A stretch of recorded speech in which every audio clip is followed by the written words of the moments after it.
Hello and welcome to the Monroe Method Clancast. I am Jason Monroe and this is episode 86. Today we are going to talk about fat. Not the kind that you carry on your body, the kind that you eat. So we call that dietary fat. People often get these two confused, very, very confused, especially when people are looking into the keto diet and being very much misled about, yes, you'll turn yourself into a fat burning machine, but it's not your body fat you're burning, it's the fuel source fat that you're burning. But that's not what I'm going to talk about today. Fat can be a very difficult world to get into. It can be very complicated, very difficult to understand. If there is one thing that I do well, it's take complex things and just break them down to an understandable level. We do not need to be getting ridiculous. In fact, most of the people who listen to this podcast do not need to be getting complex about anything. Like there are a million and one things in your life that you should address before you start worrying about the exact sources of your fat. Yes, you might reach a point in life where you've fixed everything else and now you're looking for that next thing, and it's like, right, I am going to make sure that I am getting these fat sources in my diet. But the demographic that I work with, the people that I work with, the things that I work with them on inside the Monroe Method, honestly, you have got a million and one things to address before you start even worrying about the exact places that your dietary fat's coming from. So today, the reason that I'm recording this specific episode is that I have been like a broken record inside my community. To me, I'm a broken record. What I mean is, when I'm doing check-ins, I'm bringing up the same thing many times. And when that happens, it just makes for a great talking point because I've explored it many times, I've spoken about it many times, and I've had lots of thoughts around it. So I work with many people who have very high fat intakes, right? Now, there is a bit of a trend. So generally speaking, people who have a significant amount of weight to lose, like not people who are just trying to lose 5 or 10 pounds because they want to drop a dress size, like people who are going to go through life-changing losses, 4, 5, 6 stones type losses. I think I maybe said this in a previous episode. I'm looking back at my list on Spotify. I feel like I've spoke about this recently. Maybe it was within one of these episodes, but when you're at that level of weight, when you have that much weight to lose, it's not because you're just doing a couple of things that are less than ideal, right? You have a wide range of things going on, a lot of different things going on that are adding a lot of calories into your diet on a daily basis, probably on a daily basis, or at least on a weekly basis, maybe across the weekends. Now, when people come to work with me inside the Monroe Method, they all come in via the 15-day trial now. On days 5 and 6, or 6 and 7, I get them to track their food, right? So I want you just to carry on eating as you were going to eat this week as per normal, track it for 2 days, and when you come to do your mini check-in with me, when I'm going to set up your nutrition and your goals and things, I want to see those 2 days of tracking. Now, I very rarely get to see what someone's diet looks like, because as soon as you start tracking, as soon as you have that little thing in your mind that says someone is going to be looking at this, you change, right? You change the way that you eat. But it's fine, because that's also super helpful, because people will often change into the version of what they think they should be doing. So they might go completely wacky in one direction. So when I look at those 2 days, I'm not judging them too much, because it's just a 2-day snapshot of what someone's diet looks like. Once we get fully into it and we've got 2, 4, 6, 8 weeks of tracking, then you can get a much clearer picture of how someone's diet is looking. But when I look at these first 2 days of tracking, a lot of the time there are things that will leap off the page at me. And mostly what I'm looking for when I look at those 2 days of tracking is is this person capable of consuming enough protein? Is this person capable of consuming enough fiber? And then looking for any kind of obvious standouts as to why that person's weight is in the position it's in. So looking for a very high fat intake, looking for a very high sugar intake, and also looking for the other two things, like someone with a low protein diet, low fiber diet. Now, a lot of the time, I'll look at these two screenshots. Someone will have a great protein day one day and a not so great the next day, or very similar with fiber. That's a positive thing because it shows that they can consume enough. They're just not consistent with it. And then you look at the two screenshots and their dietary fat will be very high. And again, that's a great talking point because hopefully you've got the kind of underlying message of everything that I speak about through these episodes, and the kind of not so secret to long-term fat loss. It is not just about following a list of instructions to make the scales come down. That's not enough. Yes, that helps you lose the weight, but it doesn't teach you anything about how the weight got there in the first place, which doesn't teach you anything about how to make sure it doesn't come back. So everything that I do is about identifying, like, why am I in this position in the first place? I need to know and understand how I got here. Because if I just go follow a list of instructions to make my weight come down, I'm completely ignoring the reason that I am where I am. I'm completely ignoring the source of the situation. So, and this is why I think what I do stands out from 95% of what's out there, because people, plans, programs, coaches, etc., they're very much about selling the results. Like, I've even stopped posting transformation pictures on my Instagram now. I'm not doing it anymore. I'm not using other people's results to sell what I do. I'm much more about sharing screenshots and comments and what people are saying rather than specific numbers, how much weight someone's lost. Because I feel like that attracts the wrong type of person. Yes, it might get some of the right people through the door initially, and then you can work on their mindset. But I just don't. I don't want people coming to me because they think I'm going to help them lose X amount in X space of time, because that's just, it's not a great start point to be in. Anyway, so how did I get to that? Coming back to the fat thing, it will come back to me exactly where I was. I can't remember exactly where it was. Oh yeah, we need to understand why we're in the position that we're in, right? It is crucial, not just for the short-term progress, for the long-term progress. So when we get to this point at week 1, and let's talk about what would be considered high. So a high-fat diet is considered once 30% of your calories are coming from fat. So for example, I did someone's check-in today. Let me get my calculator up. I did someone's check-in today, and they were having 1,600 calories per day, but they were having 92 grams of fat per day. On average, by the way. So they're having days over 100. Now, the thing about fat is, and I should probably talk about this. So the thing about fat and why it gets a bad reputation, why it can be a problem, is because it is energy dense. Energy dense just means that it contains more energy than other things per gram. So protein, 1 gram of protein is the equivalent of 4 calories. So 100 grams of protein, you would get 400 calories from it. Carbohydrates are exactly the same. 100 grams of carbohydrates, you would get 400 calories from it. Potentially. Should we dip into that? Just because it contains 400 calories doesn't always mean that's what our body takes from it, but we'll save that for another day. Dietary fat, however, contains more than double that per gram. Okay, a gram of fat, dietary fat, contains 9 calories. So for every 100 grams of fat that you're consuming, you're having 900 calories compared to the 400 in protein, compared to the 400 in carbs. This is why we want to not have a high fat diet. Equally, we don't want to have a chronically low fat diet. Fat is essential to our health, especially in women. It's crucial and essential to female hormonal health. So the way that I can explain this to the people I'm working with is that we're not trying to create a low fat diet. You need fat in your diet. What we do need to do for you specifically is create a lower fat diet. Because beyond a level, you only need so much. After that, all you're doing is adding unnecessary calories to your diet very quickly.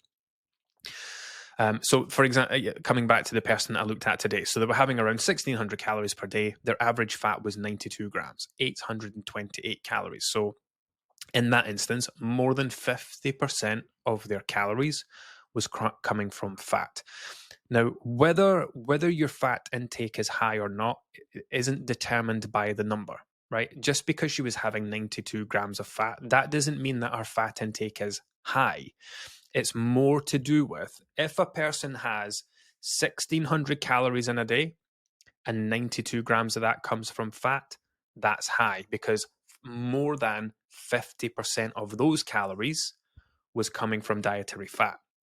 If I am working with someone who's exercising a lot and we've got them on 2,500 calories, then 92 grams of fat would only be around 30% of their calories, which would be fine. So it's not whether something high or not is not found in a specific number. It's found in the way that you're balancing your diet. So the reason this is so important to know is that when I see things like this, like when somebody comes and does that first check-in on day 7, I'm calculating their figures, and on one day they've had 70 grams of fat, on the other day they've had 90 grams of fat, but they've only had like 15 and 1,600 calories on each day. Then that's when I can enter the conversation and say, and this is the thing you really need to understand and remember, is that even though you know that I was going to be looking at this, even though you've probably made some changes, what I'm still seeing here is that you have a naturally high fat diet. Now, when I say a naturally high fat diet, all that means is someone has a lot of high fat foods in their kind of rotating menu. So like someone's returned to the group recently who was a member a long time ago, and she was having like 110, 120 grams of fat in a day.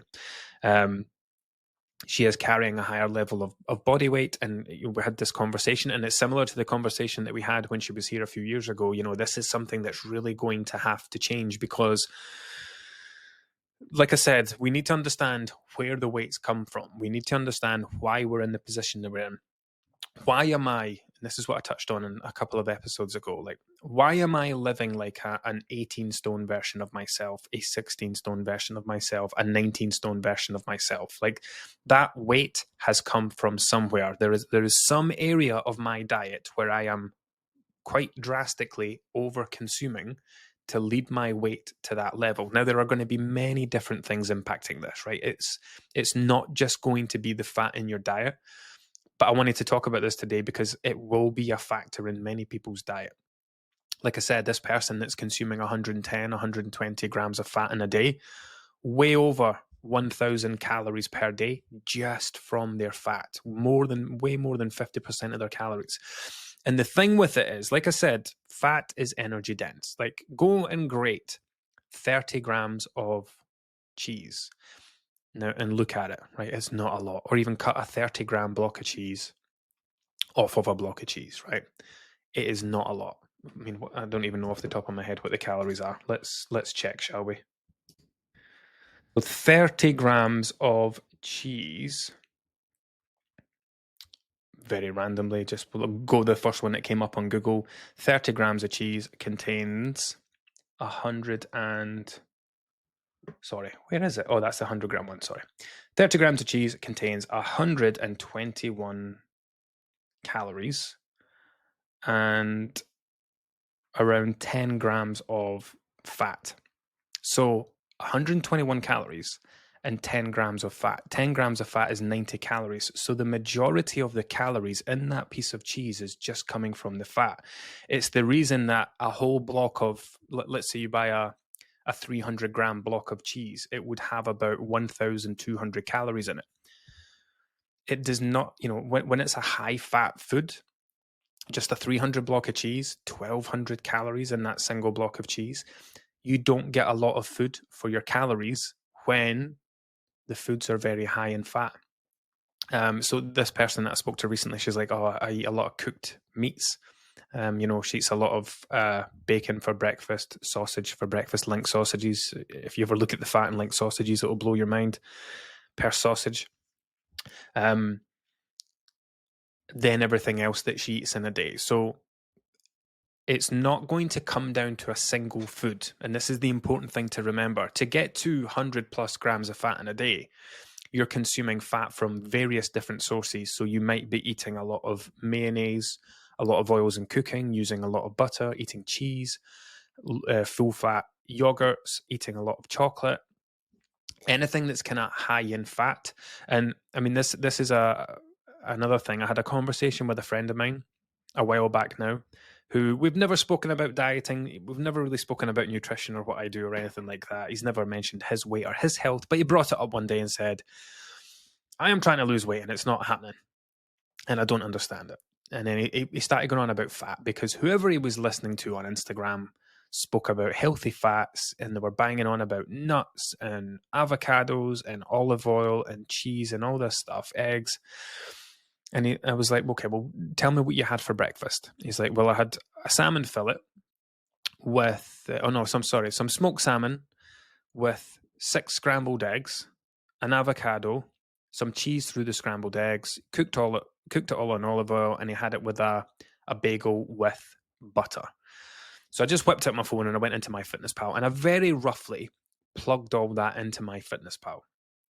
And I turned round and said, that was a 1,300 calorie breakfast. You had 1,300 calories for your breakfast. I can't remember what it was, like over 100 grams of fat, or around 100 grams of fat, just in the breakfast alone. And he's like, yeah, but it's all healthy fats. I'm like, yeah, that's fine, but combining lots of healthy things together does not equate to more health. You've just had a 1,300 calorie breakfast. What you're going to have for your lunch, what you're going to have for your dinner, what you're going to have for snacks in between, what you're going to have in front of the TV tonight. How many thousands of calories are you going to consume today that's going to be more than you need? So, like I said, we need fat. Fat can be healthy, but health is not found in a single food. It's not found in a single nutrient. It's found in, and it's such an annoying word, and it's the word that nobody wants to hear, but it's found within the balance. And that's the thing, right? That's the part that people struggle with. They hear the word balance, they understand what the word balance means, they just don't know how to apply it to themselves. They don't know how to apply it to their diets. They don't know what moderation, they know what the word moderation means, but what does moderation look like? Like, what's moderate?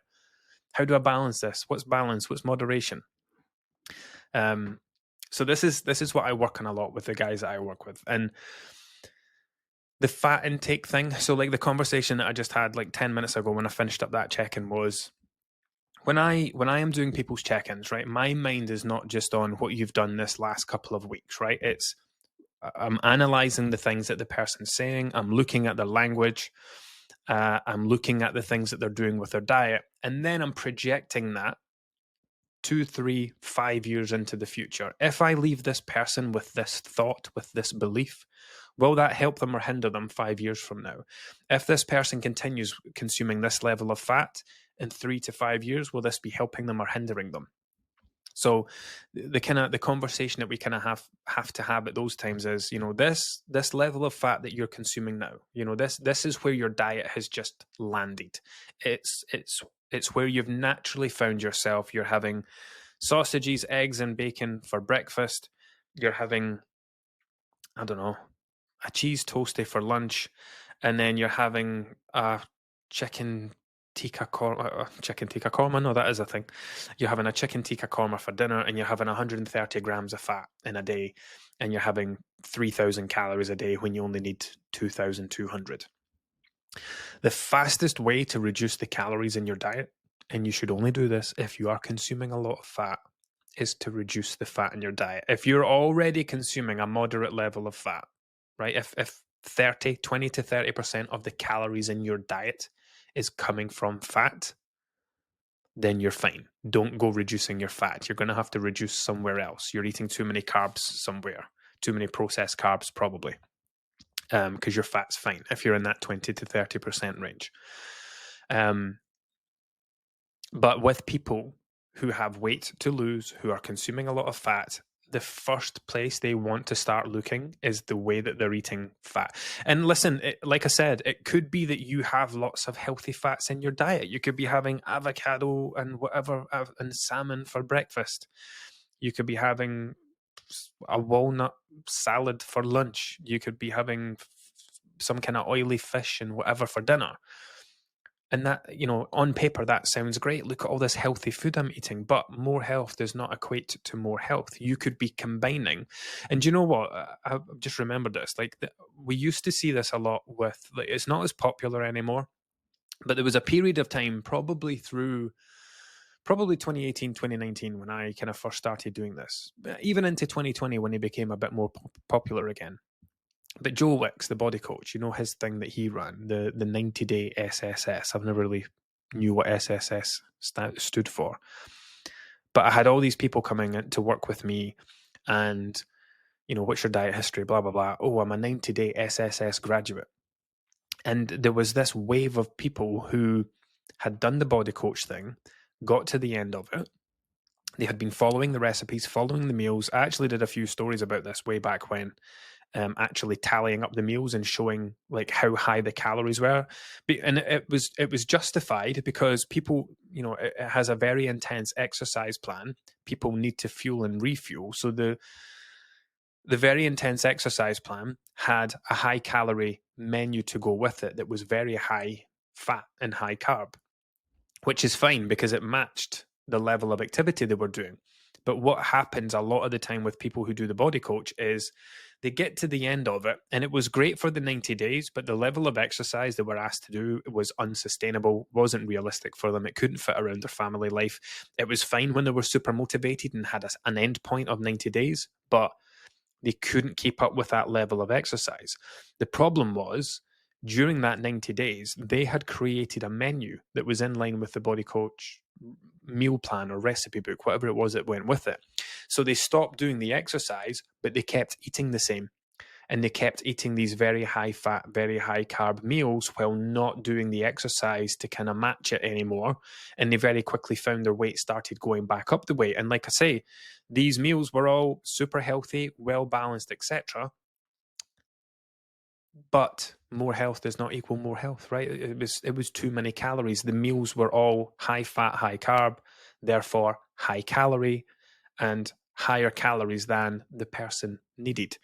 So it's not about, like I said, it's not about trying to create a chronically low fat diet. It's understanding that you are eating too much fat overall. Like these examples I used, if somebody's having 90 grams of fat on average, they're having days at 100, having days at 110, but they're also having some days at maybe 80, 70. But the thing that I dial in on is the fact that that person can have a day at such a high level of fat. Like if that's a natural thing for you because of the way you combine foods on that day, then what happens if, you go through a little phase of wanting those foods regularly across a week? Your average then starts to go up to 110, 120. You're now consuming 1,000, 1,100, 1,200 calories just from your fat intake. So I think we'll wrap it up there, right? Fat is not the devil. Fat is not the enemy. It's not the bad guy that it's made out to be. However, many people are consuming too much. And the reason that too much is a problem, I didn't really touch on this, right? But like I said, it's energy dense. It contains a lot of calories. And this is where I was going when I mentioned the cheese thing earlier on. You don't get a lot of food for your calories. So let's say someone's trying to work to 1,500 calories, right? If they eat a lot of high fat foods, they are going to get a very low volume of food. So they're going to have if you laid out everything they were eating in a day, it would not amount to much because a lot of the calories came from fat. Fat contains a lot of calories. You don't get many calories for, I mean, what's a good example? 1,500 calories could be 3/4 of a Domino's pizza, or it could be breakfast, lunch, dinner, snacks, and supper. It just all comes down to mostly the fat intake. It is mostly the fat intake. The higher something is in fat, the higher it is in calories, the less food you get for your calories. That's basically how it goes. Think of a high fat diet as being an expensive diet. You have to spend a lot of calories to get very little. So we are not trying to create a chronically low fat diet. We're not trying to go down to 10, 20, 30 grams a day. That's probably low for most people. Equally, a high fat diet will not be found in a specific number. It will be found in how things are balanced between the calories that you're consuming. And that's a numbers game. So if you want to know how to do that, if you are tracking, you can go take a look at your tracking for yesterday, and you can look at what your fat was yesterday. If you had 1,500 calories and you had 90 grams of fat, if that's more than it is more than 30%, we know because we did it earlier. If that's more than 30% of your calories coming from fat, you potentially have a high fat diet. Like, that's just one specific day. It would be better to look at that across a week. And just work on bringing that down. Now, you can do that very easily in NutriCheck. NutriCheck's fantastic. Go into your nutritional summary page, tap on the fat button, tap on the highest button, tap show results, and it will show your top 20 foods that contain fat. So top 20 foods or meals, like the 20, it will show you the top 20 entries that you've made that contain fat. So cheese might come out at the top, mayonnaise might come out at the top, chocolate might come out at the top, fish and chips from the chip shop might come out at the top. If that's a one-off, right, you're not going to change that. You're looking for things that you're having regularly on a daily basis, that are all adding up together, and that's when you can start to make changes. So you can also look for like days where you come, like I spoke about my friend, you could look for days where you're combining a lot of high fat foods or a high fat meals, and you could maybe just say, right, on that day, if I'm going to be having the macaroni cheese for dinner, then I'm probably not going to have the sausage, bacon, and eggs for breakfast. And then whatever you have for lunch, because that's going to be a super high calorie day. You would want to say, well, if I'm going to have the macaroni cheese tonight, we'll do the sausage, bacon, and eggs tomorrow, right? Rather than combining lots of high fat meals on top of each other, that's how you create these really high fat days. And just gradually doing that over time will help you create this kind of lower fat menu. Lower, just to clarify, I'm saying lower, not low, because at the moment, most people probably have a high fat intake. We're just trying to get, and this is the explanation I try to give to people all the time when they talk, when people come to work with me, and they'll say things like, I'm eating lots of fruits and veg.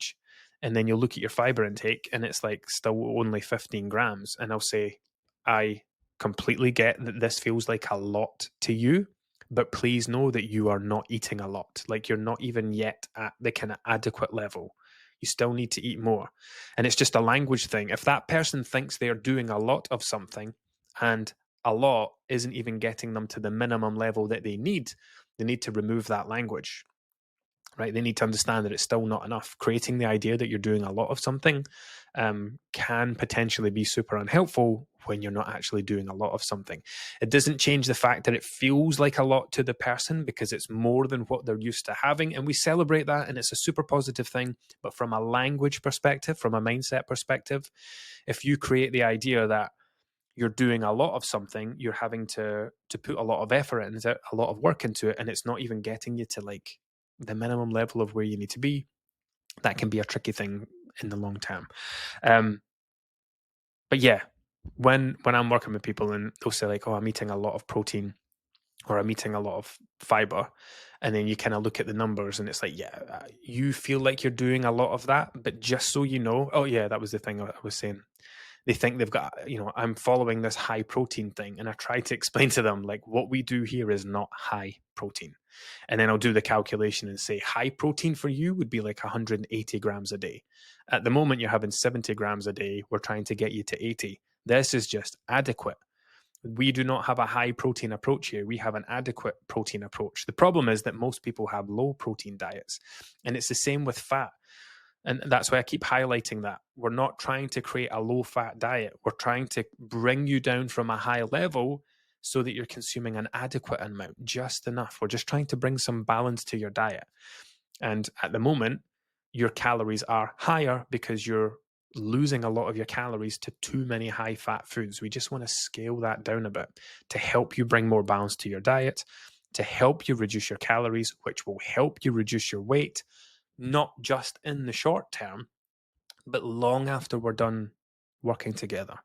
Because if having 100 plus grams of fat a day is part of the reason that your weight is 16, 17, 18 stone, wherever it is, then it's not something you can continue with, right? You're not going to get to 11, 12, 13 stone while still doing something that took your weight to that place in the first place. And this is why I'm always talking about living like the goal version of yourself, understanding why you're in the position you're in so you can change those things to not just get to where you want to be, but to be able to stay there, to be able to live there. Right, enough from me. I'm actually on a bit of a roll today. I'm going to dive straight in and record hopefully another 3 episodes before my son's friends come over for a play date.